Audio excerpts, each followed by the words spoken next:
Bonjour chers amis, j'espère que vous allez tous bien, moi ça va. Alors, comme je vous invite à chaque fois en début de vidéo, pour pas que vous l'oubliez, abonnez-vous, likez, partagez, mettez un pouce s'il vous plaît, mettez un pouce et surtout donc likez bien sûr, mais aussi activez la clochette pour recevoir plus rapidement en première les vidéos qui apparaissent. Alors je voulais vous montrer un petit peu le ciel. Regardez-moi ça en plein mois de juillet, ici en Bretagne. Alors on n'est pas tout à fait en Bretagne, je vous le rappelle, hein, de la brume. Vous croyez que c'est normal ça en plein été? Il n'y a pas de mare, il n'y a pas de lac, il n'y a rien. Il y a très peu, d'ailleurs, il y a très peu de poches d'eau ici, à part la Vilaine. Donc normalement, quand il y a comment ça s'appelle, du brouillard, c'est qu'il y a une flore et une faune, une flore, pardon, assez importante. Généralement, beaucoup de verdure et bien sûr beaucoup de points d'eau. Ce qui fait qu'il peut y avoir du brouillard. Mais là, non. Alors, j'aimerais voir une voiture pour savoir s'il n'y a pas des éléments bizarres qui se déposeraient sur ces voitures. Parce que dans ce cas-là, ce serait plutôt des chemtrails. Mais bon, je ne vais pas m'avancer dessus. Ne voyant aucune particule, je ne peux pas dire s'il y a quelque chose. Généralement, quand il y a du brouillard, bon, c'est du brouillard bien sûr. Bon, c'est une voiture noire, ça doit apparaître beaucoup plus. Non, là, ça a l'air d'être de l'eau, vous voyez. Ça a l'air d'être de la flotte et non avec des particules étranges comme le barium, le césium hein, et autres. Non, apparemment. Ouais, si, il y a quand même quelques particules, mais c'est peut-être. Non, non, apparemment non. Bon, voilà. Alors écoutez, je ne parlerai pas trop de politique ce matin. On est toujours en attente. Le gouvernement français, enfin le futur gouvernement attend son Premier ministre, toujours pas nommé. Ce qui est étrange quand même dans une constitution qui n'est pas légale, qui est fantôme. Hein. C'est quand même étonnant que jusqu'à ce jour, les premiers ministres étaient rapidement nommés dès que un parti ou un ensemble de partis politiques réunis passait, était majoritaire. Mais là, ça traîne. Macron fait durer le plaisir, ou plutôt, il fait durer le suspense. Bon, en fait, s'agit-il vraiment d'un suspense? Je crois que le Premier ministre est déjà nommé officieusement, mais n'est pas encore connu du public, c'est-à-dire des gueux que nous sommes. Hein. On nous traite comme ça, de gueux, en nous faisant passer la pilule par d'autres divertissements et d'autres informations qui ne sont pas vraiment, on va dire, du jour. Vous voyez, on parle du spectacle, on parle encore des préparatifs à moins de 15 jours ou dans 15 jours des Jeux Olympiques. Donc, vous voyez, tout ça n'intéresse peu les provinciaux que nous sommes. Donc, pourquoi parler des Jeux Olympiques et uniquement de ça? Encore une fois, je vous le rappelle, hein, c'est pour faire entendre aux gueux que nous sommes que nous n'avons pas à nous mêler de la politique et de ce qui se passe en coulisses. Circuler, il n'y a rien à voir. Bon, ça c'est toujours comme ça que ça s'est passé. Mais là, avec Macron, j'allais dire, ça s'empire. Vous voyez, je sens des gouttes d'eau. Alors c'est peut-être en effet du brouillard, mais ça me paraît étrange parce que le brouillard, ça peut être aussi des pulvérisations géantes faites par avion de produits toxiques. Je vous rappelle que, bon, ne voyant aucune particule, c'est vrai que j'ai un doute, mais comment se fait-il qu'en plein été, nous sommes en plein été, il y ait encore du brouillard? Alors je veux bien dans certaines campagnes où là, oui, il y a beaucoup de verdure, quelques lacs, quelques courants d'eau, rivières ou autres, ruisseaux. Là, je peux comprendre. Oui, d'accord, là je comprends. Mais ici, en pays de Vitré, et dans Vitré même, hein, nous sommes pratiquement en centre-ville. Enfin bon, on n'est pas en centre-ville, mais voilà, regardez, on approche du bois du Parc des Fleurs, mais En fait, il y a un petit lac d'eau artificiel en plus, hein, c'est pas du tout bon. Quelques arbres, c'est vrai, mais c'est pas ça qui forme, pardon, une, un brouillard. Il en faut plus que ça, il me semble. Quand j'étais petit, je voyais des brouillards en pleine campagne, mais il y avait des mares, des cours d'eau, il y avait, voilà. Oui, là c'était différent, beaucoup d'arbres aussi. Aujourd'hui, les forêts, vous les comptez sur les doigts d'une main. À part la Sologne, ici en Bretagne, la Brocéliande. D'ailleurs, je crois que c'est l'une des seules forêts bretonnes, il me semble, hein, qui reste pour les Bretons. Tout le reste, voilà. Alors non, je ne suis pas content ce matin. Enfin, je ne suis pas content, mais en même temps, je m'aperçois que sur les comptes bancaires, faites attention à vos comptes, regardez bien. Il y a des disparités assez étranges. Je viens d'en découvrir une à partir d'une somme importante que j'ai reçue il y a près d'un an maintenant, hein, pas loin d'un an. En tout cas 8 mois, un an, je ne sais plus. Et je m'aperçois que avec ce que je touche de pension de retraite, je fais l'écart. C'est bizarre, je me trouve à une somme de moins de 1000 euros. C'est étrange. C'est étrange, non? Et justement, je me pose la question, mais où va cet argent? Ouais, vous allez me dire, Raymond, il est sur ton compte bancaire. Ouais. Mais l'argent, il est prêté, vous voyez? Il est prêté à des investisseurs, des entreprises, voilà. C'est ce qu'on appelle le paiement de la dette. Vous voyez? Je suis créditeur, mais en fait, pour eux, les entreprises, comment dire, oh là là, décidément, hein. Bon, ils sont débiteurs. Bon, parce qu'ils achètent, mais ils touchent des dividendes, bien sûr, chaque mois. Puis croyez-moi qu'ils touchent des sommes assez intéressantes. Je viens de voir qu'en France, pour acheter de la dette privée, par exemple, vous n'avez que entre 7 et 10% d'intérêt par an. Par an. Vous voyez un petit peu? Dans d'autres pays, ce serait 15-17%. Hein? Non, mais vous croyez pas ils nous prennent pour des imbéciles, hein? Franchement. Vous croyez pas qu'il y a quelque chose qui tourne par rond? Tiens, ils ont cassé un banc là, on dirait. Ah non, non, c'est un vieux banc. Voilà, donc chers amis, vous voyez, il y a des problèmes financiers en France. Et Macron, c'est un banquier, rappelons-le nous bien. Donc, il joue avec nos économies.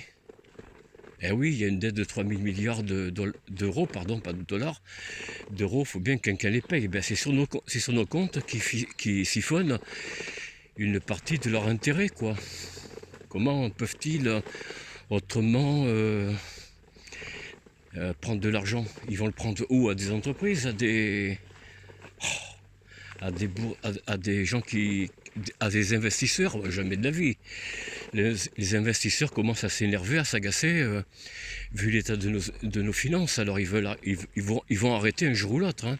Ils vont arrêter d'aider la France. D'ailleurs, l'Arabie Saoudite, voilà, vous avez déjà un nom de fournisseur important. Il s'est dévoilé, l'Arabie Saoudite, hein, un des principaux, enfin l'un des grands fournisseurs, décidément, l'un des grands investisseurs dans notre pays. Bon, il y a les Émirats Arabes Unis, hein, ça vous le savez, pour ce qui est notamment des clubs, pas seulement que des clubs de sport, de football, hein, PSG entre autres. Ils se lassent, hein, l'Arabie Saoudite se lasse et ne veut plus aider la France. Ils ne veulent plus aider la France, pardon. Vous comprenez? Il y a un problème, il y a un problème. La France est en train de sombrer dans le tiers-mondisme, je vous le dis, hein.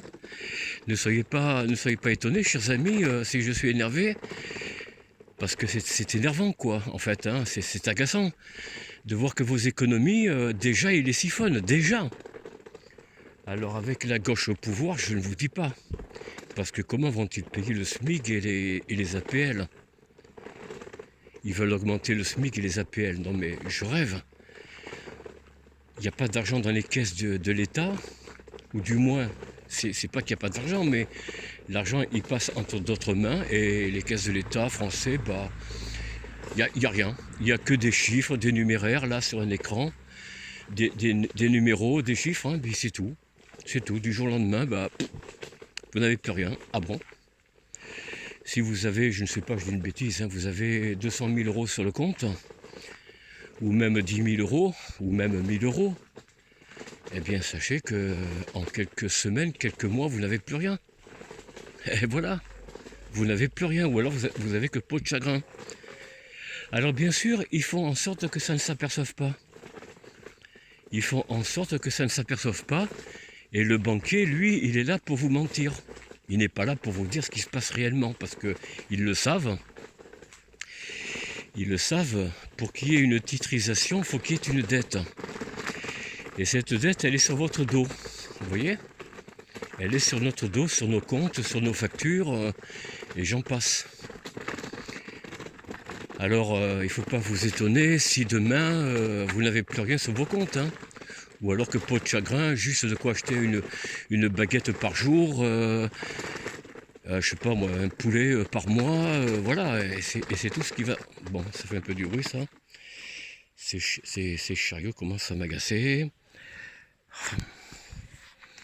Oh là là, là, là, c'est pas possible. Vous voyez, c'est ça que moi je comprends pas. Enfin, si, je comprends. Bon, je comprends. Maintenant, il faut trouver où est la magouille. Ben, la magouille, c'est l'Arabie Saoudite. Hein. Ces investisseurs, qu'est-ce qu'ils veulent de la France?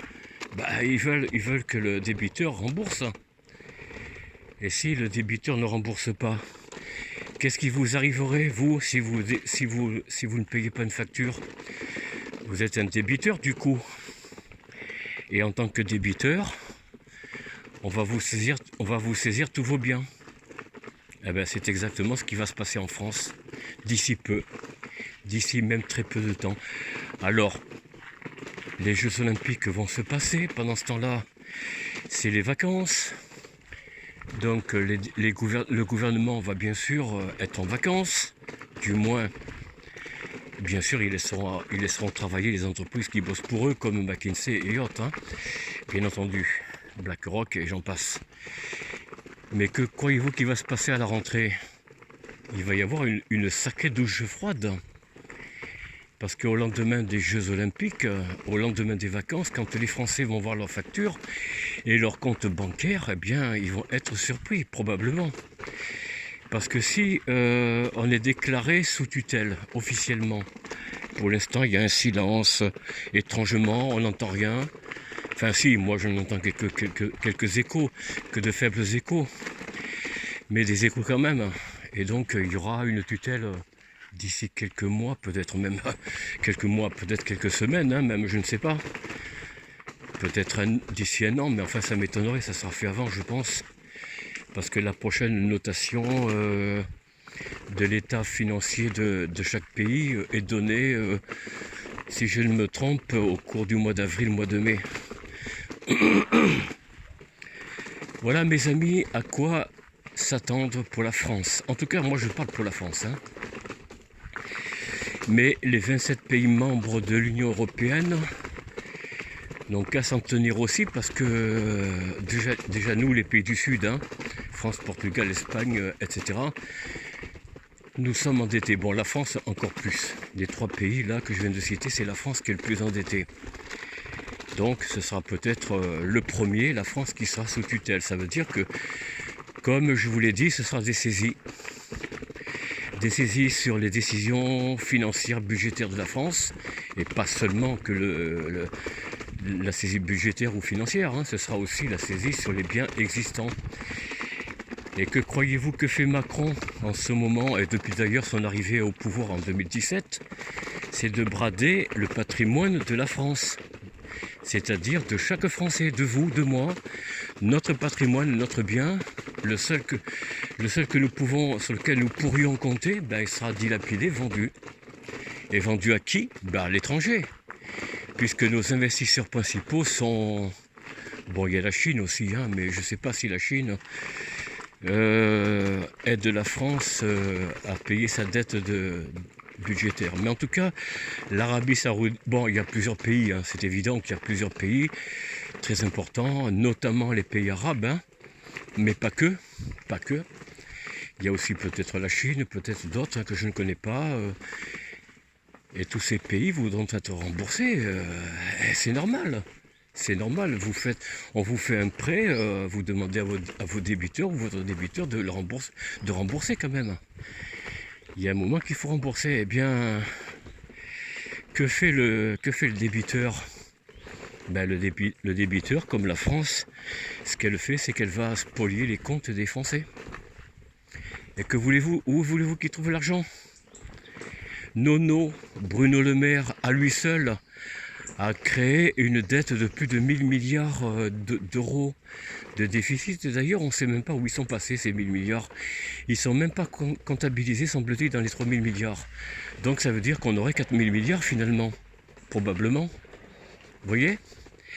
Chers amis, voilà la vidéo de ce matin. Donc je ne parle pas trop politique, hein, mais je vais parler finance. Mais finance et politique, ils se tiennent la main comme deux amis sur le dos des pauvres gens que nous sommes. Hein.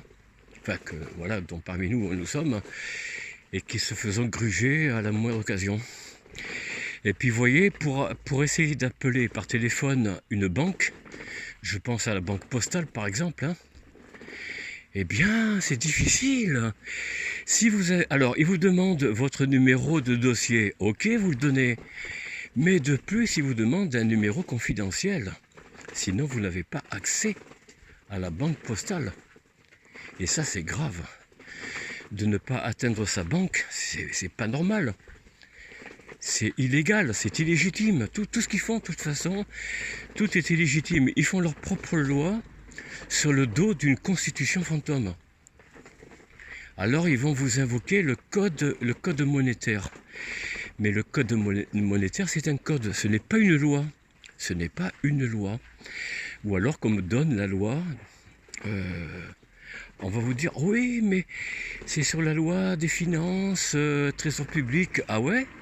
Et où le trésor public peut faire des lois?